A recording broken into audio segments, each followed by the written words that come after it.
উনারা গণতান্ত্রিক মনে করেন, কিন্তু সেই গণতান্ত্রিক দাবির পরিপ্রেক্ষিতে যদি আমার অস্তিত্ব বিলীন হয়, তা আমার অধিকার আছে সেই দাবির বিরুদ্ধে গর্জে ওঠা। তাই আদিবাসীরা গর্জে উঠেছে, আর এই সব দাবি তুলতে গিয়ে, এই সব কথাবার্তা বলতে গিয়ে, এই সব বিরুদ্ধ মত প্রকাশ করতে গিয়ে যারা আজকে আদিবাসী হতে চাইছেন, আমি ওদের চাওয়াটাকে অসম্মান করবো না, কিন্তু এটুকু বলা যাবে যে আজকে একজন আন্দোলনকারী হিসাবে, একজন সমাজকর্মী হিসাবে স্মরণ করিয়ে দেব যে আপনার আন্দোলন, আপনার দৃষ্টিভঙ্গি, আপনার আন্দোলনের প্রেক্ষাপট আপনার কাছে গণতান্ত্রিক হতে পারে, আপনার কাছে সাংবিধানিক হতে পারে। অত্যন্ত ধন্যবাদ, আমি সালাম জানাই আপনাদের সেই দাবিকে, কিন্তু আপনার দাবিকে বিরোধ করা যাবে না, আপনার মতকে বিরোধ করা যাবে না, আপনার চাওয়াকে বিরোধ করা যাবে না। তার মানে আপনি যারা প্রতিবাদ করছেন তাদের কণ্ঠকে রুদ্ধ করতে চাইছেন, এবং আপনি নিশ্চয় গণতান্ত্রিক পদ্ধতিতে আন্দোলনের বিশ্বাসী নন। এবং এই বছরে আমি আজকে কোনো ব্যক্তিগত ঢাক ঢোল পেটানোর জন্য আজকে এই সিআরআই দপ্তরে ভাষণ দিতে আসিনি, কিন্তু লড়াই আন্দোলনের ময়দানে যে বিশেষ কিছুকে সামনে রেখে, যে বিশেষ বিষয়কে সামনে রেখে আজকে যারা আদিবাসী হতে চাইছে, আজকে পুরুলিয়া থেকে শুরু করে, বাঁকুড়া থেকে শুরু করে, ঝাড়গ্রাম, মেদিনীপুর, যে জায়গাতে এই আন্দোলনটা, যে জায়গাতে এই ইস্যুটা একটা ঐতিহাসিক রূপ নিয়েছে, সেই জায়গায় লড়াই আন্দোলনের প্রেক্ষাপটটা প্রত্যেককে বিচার বিশ্লেষণ করতে হবে। আজকে আমরা সারা পশ্চিম বাংলার আদিবাসী মানুষ এখানে জমা হয়েছি, সারা পশ্চিম বাংলার সংগ্রামী আদিবাসী জনতা এখানে সামিল হয়েছি, এবং যে বিশেষ ইস্যুকে সামনে রেখে আমরা এখানে চর্চা করছি, প্রত্যেকে আপনারা অবগত আছেন।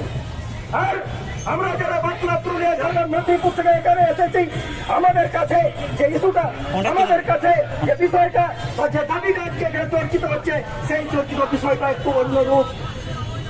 আমি খোলা মঞ্চ থেকে বলছি, আজকে যারা আদিবাসী হতে চাইছেন, আজকে যারা নিজেদেরকে আদিবাসী বলতে চাইছেন, তাদের আন্দোলনের পরিপ্রেক্ষিতে একটু ঘেঁটে নেওয়া যাক, দেখে নেওয়া যাক তাদের আন্দোলনের ইতিবৃত্তিটা, বুঝে নেওয়া যাক তাদের উদ্দেশ্যটা, আর তাদের যে নিজের গণতান্ত্রিক আন্দোলন বলেন, সাংবিধানিক আন্দোলন বলেন, তার বিচার বিশ্লেষণ করে দেখতে হবে।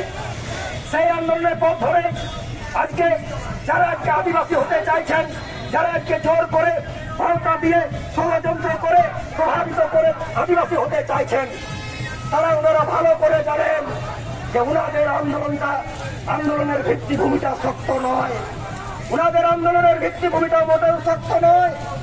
উনারা গণতান্ত্রিকতার কথা বলেন, গণতন্ত্রের কথা বলেন, সাংবিধানিক অধিকারের কথা বলেন, উনারা গণতান্ত্রিক অধিকারের কথা বলেন, কিন্তু উনাদের যে দাবি, সেই দাবিটা নিশ্চিত হবে ভিত্তিভূমিটা খুবই দুর্বল। তাই আজকে বিভিন্ন সময় আমরা দেখতে পাই, সামাজিক মাধ্যমে দেখতে পাই, এখন সামাজিক মাধ্যম ছেড়ে খোলা ময়দানে আজকে আমাদের আন্দোলনের যারা নেতৃত্ব, আজকে আমাদের আন্দোলনের যারা কর্মী, তাদের বিরুদ্ধে ব্যক্তিগত আক্রমণ চালানো হচ্ছে।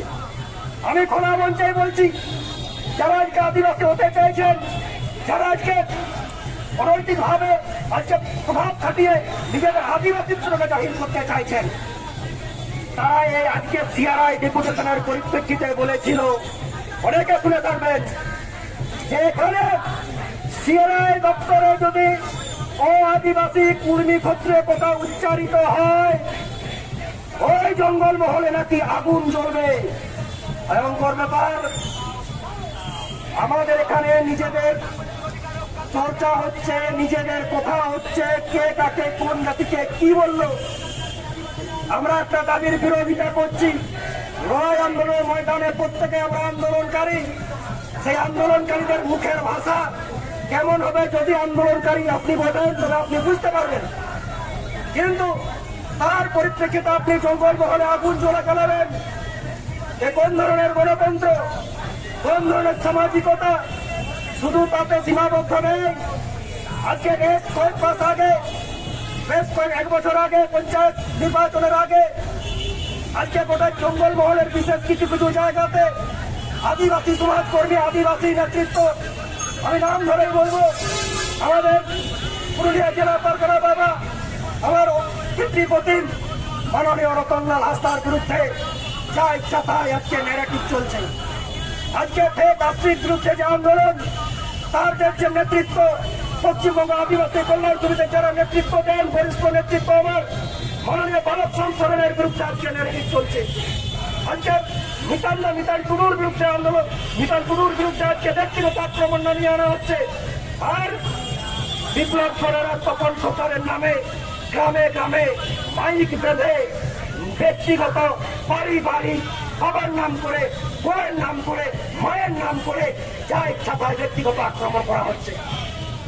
আমি এখানে এই কথাটা এই কারণে বললাম, আমার উত্তরবঙ্গ থেকে দক্ষিণবঙ্গ আমার সংগ্রামী সাথীরা এসেছেন না, আমি ব্যক্তিগত আক্রমণটা ভয় পাই না। ব্যক্তিগত আক্রমণটা তার নিজের রুচির পরিচয়।